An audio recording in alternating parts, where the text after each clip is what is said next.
Okey. Dah on ni.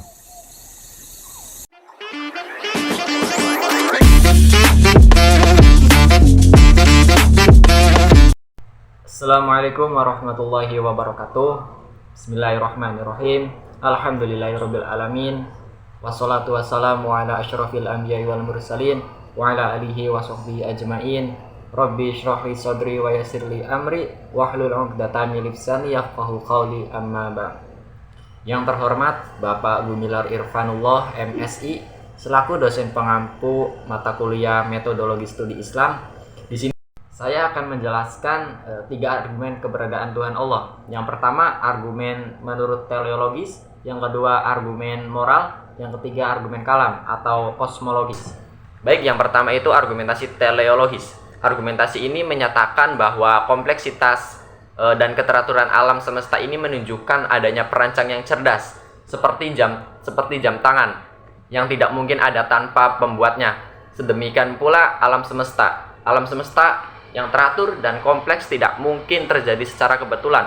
Intinya, alam semesta ini begitu teratur dan penuh dengan tujuan. Adanya keteraturan ini menunjukkan bahwa adanya perancang yang cerdas di baliknya. Contoh lainnya itu mata. Mata kita dirancang sedemikian rupa sehingga kita bisa melihat. Tumbuhan menghasilkan oksigen yang kita butuhkan untuk bernapas, sehingga semua ini menunjukkan adanya desain yang cerdas di baliknya. Argumentasi yang kedua yaitu argumentasi moral.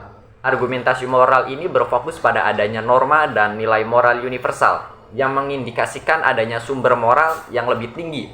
Jika tidak ada Tuhan, maka tidak ada dasar objektif untuk moralitas. Argumen ini menyatakan bahwa eksistensi moralitas objektif hanya mungkin jika ada Tuhan sebagai sumber moralitas tersebut. Tanpa Tuhan, tidak akan ada nilai moral mutlak, dan kebaikan serta kejahatan hanya akan bersifat relatif.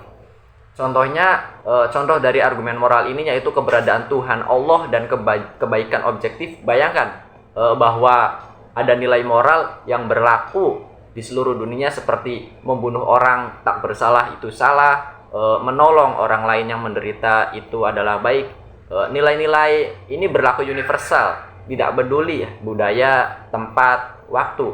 Bahkan orang-orang yang berbeda agama atau tidak beragama sekalipun pada dasarnya memahami bahwa pembunuhan dan ketidakadilan itu salah dan kebaikan itu adalah baik. Baik, argumentasi yang ketiga yaitu argumentasi kalam atau kosmologis. Argumentasi ini berargumen bahwa segala sesuatu yang ada pasti memiliki penyebab. Karena alam semesta itu ada, maka harus ada penyebab pertama yang tidak disebabkan oleh sesuatu yang lain, yaitu Tuhan. Argumentasi kosmologis ini disebut sebagai argumen dalam ranah sebab musabab atau sebab akibat, yang muncul dari paham bahwa alam itu bersifat mungkin dan bukan bersifat wajib dalam wujudnya. Dengan kata lain, alam adalah akibat dan setiap akibat tentu ada sebabnya. Intinya, inti dari argumentasi kalam ini adalah segala sesuatu itu pasti memiliki awal, termasuk alam semesta. Jika ada awal, pasti ada penyebabnya. Tuhan dianggap sebagai penyebab pertama dan tertinggi dari segala sesuatu. Contohnya yaitu, jika kita melihat sebuah rumah, kita pasti tahu bahwa ada arsitek yang merancangnya. Begitu pula alam semesta yang begitu kompleks, pasti ada pencipta yang maha hebat di baliknya. Baik, kesimpulan dari 3 argumen tersebut yaitu yang pertama, argumen teleologis menunjukkan bahwa keteraturan dan desain alam semesta itu membutuhkan perancang. Yang kedua, argumentasi moral. Argumentasi moral menyatakan bahwa keberadaan moralitas objektif mengandalkan adanya Tuhan sebagai sumber moral. Yang ketiga, argumentasi kalam. Argumentasi kalam menekankan bahwa segala sesuatu yang memiliki awal pasti memiliki penyebab, dan alam semesta ini membutuhkan penyebab pertama, yaitu Tuhan. Baik, itu saja penjelasan dari saya. Sekurang-kurangnya mohon maaf. Wallahul muwaffiq ila aqwamit thoriq. Wassalamualaikum warahmatullahi wabarakatuh.